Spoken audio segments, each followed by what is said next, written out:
Okay, this is today I'm addressing the brow that Maria did.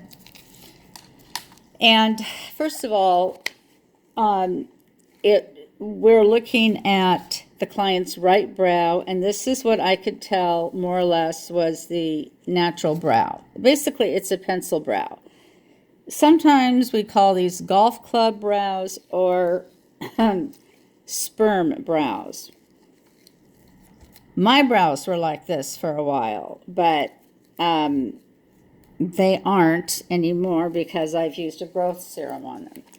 All right, so first of all, we need to know that we're always doing, as a rule, the right brow upside down.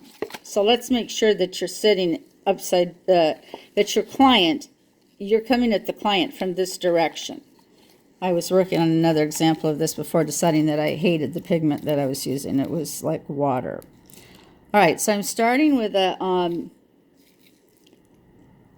C Nano, or a Classic. And oh, there's hair in it.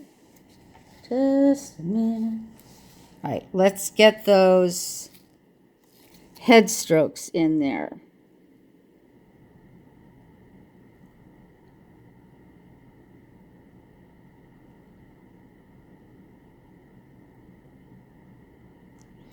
Which you did a good job of. I really had to examine to see where that natural brow was hidden. So you did a good job of hiding the natural brow.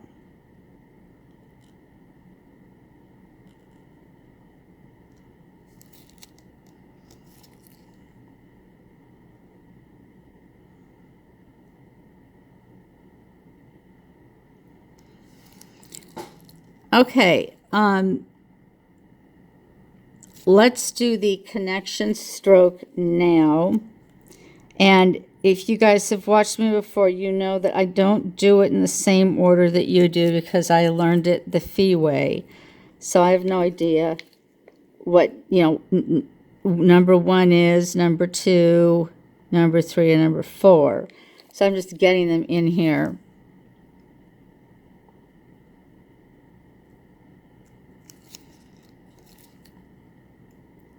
Okay, and then by the time we get this one in, now I would twirl around in my rolly chair, and I would see that it's, not exact, but her natural brow is more or less a central connection line, or going to be going sort of integrating it with down to 0.6. Not perfectly, but that's about the best you can do. It's not an upper connection line. I may have drawn it a little upper here, but I wouldn't call it that. And even if I did, you could make this, but that's in the advanced course, so I'm not even going to get into that. So let's just say that that's what you had to begin with. Now, what I notice is that your strokes, your lower strokes and your upper strokes aren't as they should be. So this is where people probably hate the way that I teach, but let's get mathematical about it. This is 0.6. I'm just going to do this to give you an idea of what's going on.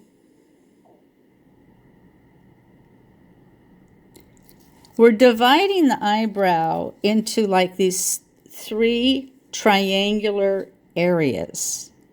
So keep that in mind.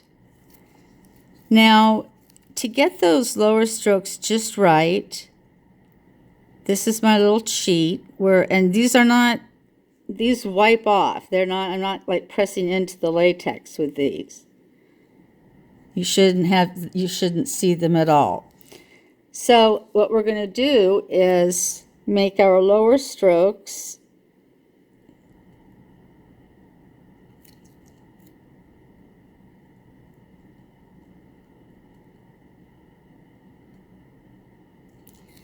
like this. We want the bottom part of the lower stroke, this one, not to go past that dotted line. And I put that dotted line approximately in line with the lower of the head strokes. And then I'm bringing the longer of the two strokes up and merging it on to that connection line. Now notice that I am keeping these shorter of the lower strokes. As I'm going through, I'm flattening them, but I'm also keeping them skinny. If you've heard Claire say to you, make a comment about them looking like wishbones, that's because she doesn't want them looking like, if I can even do it, like this. Okay, that to her looks like a wishbone. And I can see that. I mean, a lot of this stuff looks like fish bones to me. But anyway, as we're going along, we're keeping them tightly spaced,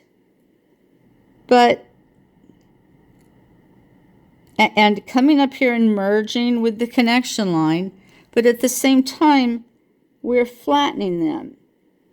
However, I don't want this stroke, the first stroke, to get any shorter. It needs to maintain that same length throughout. So it just needs to be following that horizontal dashed line.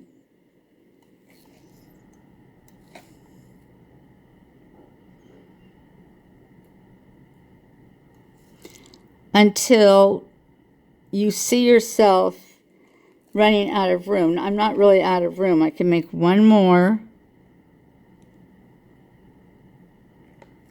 like that, and then this one. Okay. Now,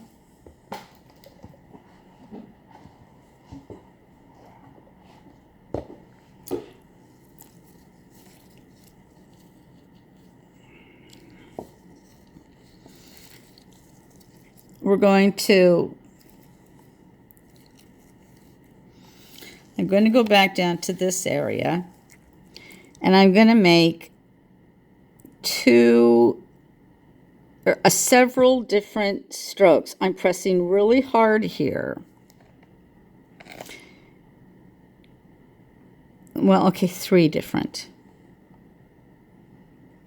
And then here, I'm just doing normal.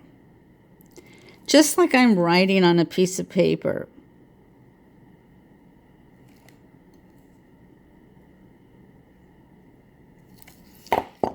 So let's make sure, I don't want to wipe this work up here yet. That's why I'm doing this. When we roll the latex over,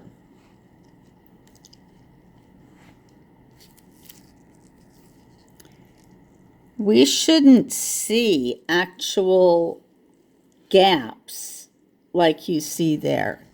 It should just look like light lines. I don't know if you can see the difference very well the way that I'm filming this. See that? Those are like deep cuts compared to these. These are just lines. Kind of hard to get that exact here. I just made a pretty big mess of where I'm working, so that's okay. I'm going to wipe it. If you have to wipe while you work, it's not like you have to do the whole thing and then wipe at the end. There's no rule to that. The only thing that's happened here is I've lost my connection line, but I can tap it back in.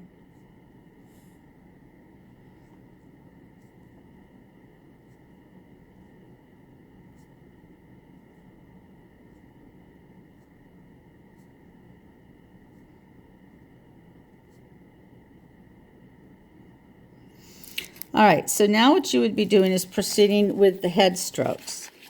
And so again, you'll rotate your chair. Obviously, you're not moving the client, so that you're here.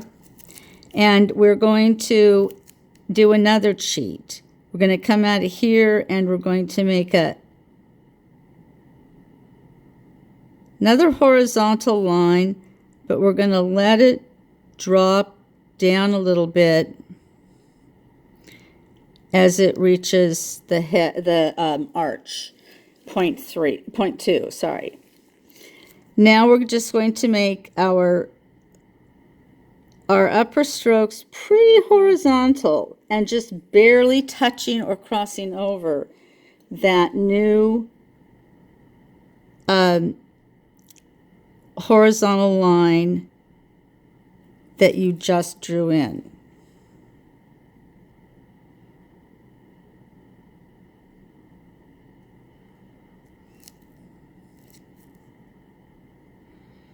Okay, at this point you want to be careful that you're just moving toward point 3. And then around the tail, we're going 1,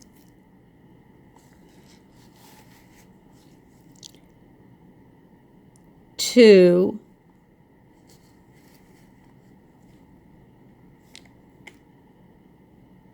3. All right, so now I have all of the main strokes in. So I'm going to switch over to my other. I just have 2 of these, and the other one has the nano blade in it. So for the nano blade, or for the nano strokes, we're now going to go in between.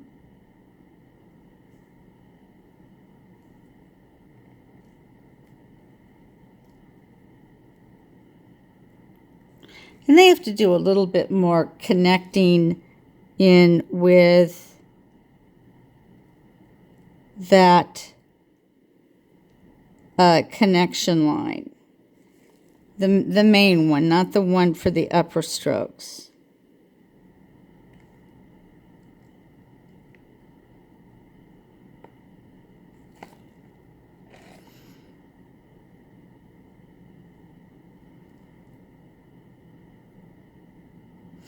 So the secret here is that I'm doing very light, just as light as can be. I'm barely putting any pressure on this. Also just really went outside of the line, but and so of the things that we need to make sure of, and I'm going to just do one last of these, and then I'm going to stop. Because I like to leave this area open. I don't know, I might need it. Well, I will need it, I know that.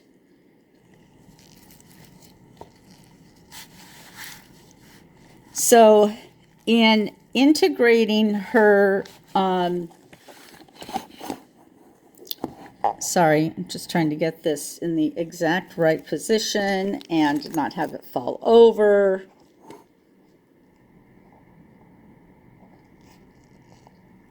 It's probably asking a lot. I want to make sure that her brow is integrated, but I'm not going to do that in the form of making really thick or heavy strokes. So now I'm coming in with my nano strokes at the upper strokes. And remember, we take those in and kind of intersect midway with the first line that we had drawn.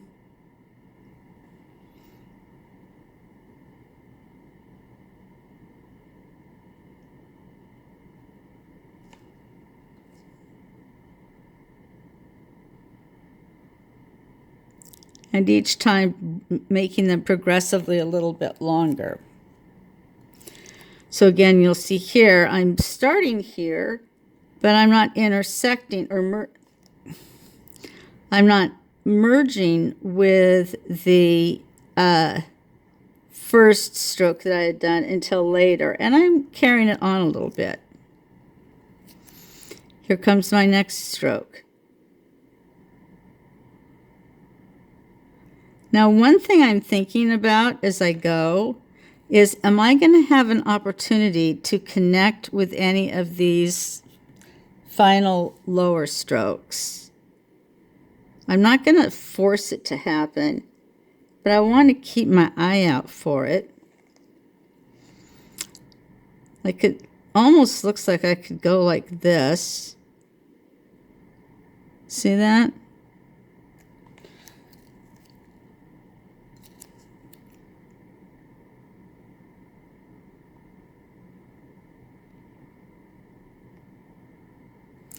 I'm not going to do anything there yet. That's too dangerous.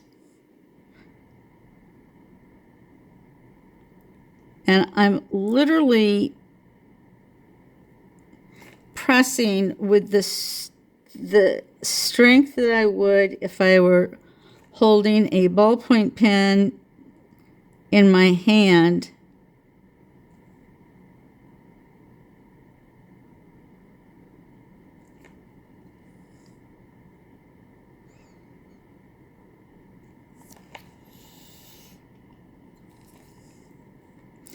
I'm going to do these tail strokes, just one connecting there. The next one is going to come down and actually merge with this part of the tail.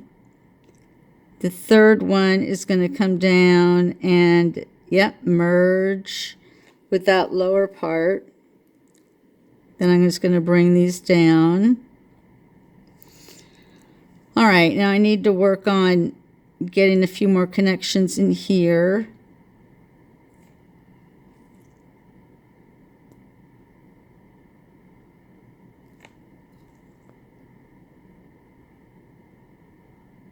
This part you have to be pretty careful about.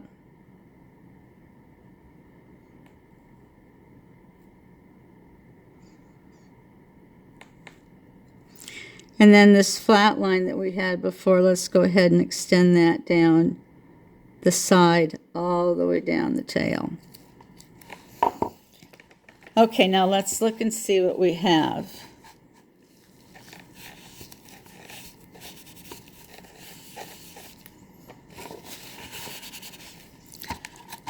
So the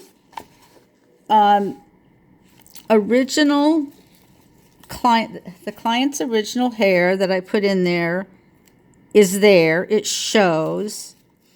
This stroke was not good, by the way, and I would fix that by closing up these gaps.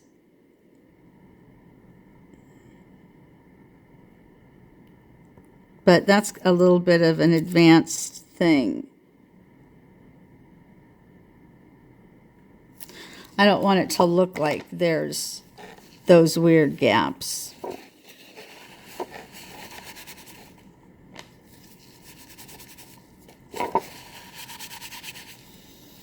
But do you feel like you adequately integrated her hairs? I mean, in the one that you did, yes, you did adequately integrate them. And I feel like when you did the connection line, you did it correctly with the her existing hair. However, there was something about the design that could be improved, so that's why I really make a big deal out of this whole thing of the eyebrow being divided into basically triangles. So these are the lower strokes. These are the upper strokes, but this triangle here, and then these are the tail strokes. So you need to have some geometrical logic in there, because it's our our eyebrows are part of nature, and that's why we use the golden mean, the golden ratio, so that we achieve that. So my advice would be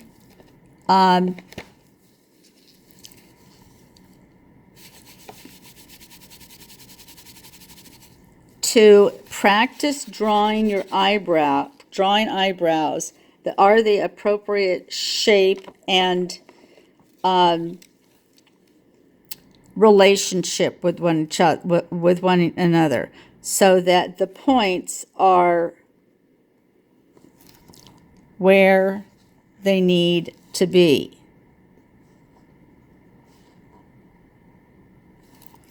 And that they are, when you get to your tail, you have this relatively small area that you're working with. When you have your upper strokes, you have a defined connection line or spine, whichever way you learned it, that you're working in. And then the rest is lower strokes or head. And then finally, the third thing is when you're home practicing, you should be able to just go over this and barely feel anything. Where's that place where I made those really deep cuts? Right here. Here you can feel it, and then there you can't. And then practice taking your latex and rolling it over and seeing if you have any actual deep cuts in it. Like I actually have one right here because I remember that was a double stroke. I went over that twice. That's not good. Okay, so I am going to see if that lesson helps you a little bit, and we'll call it good. Thank you. Let me know if you have any questions.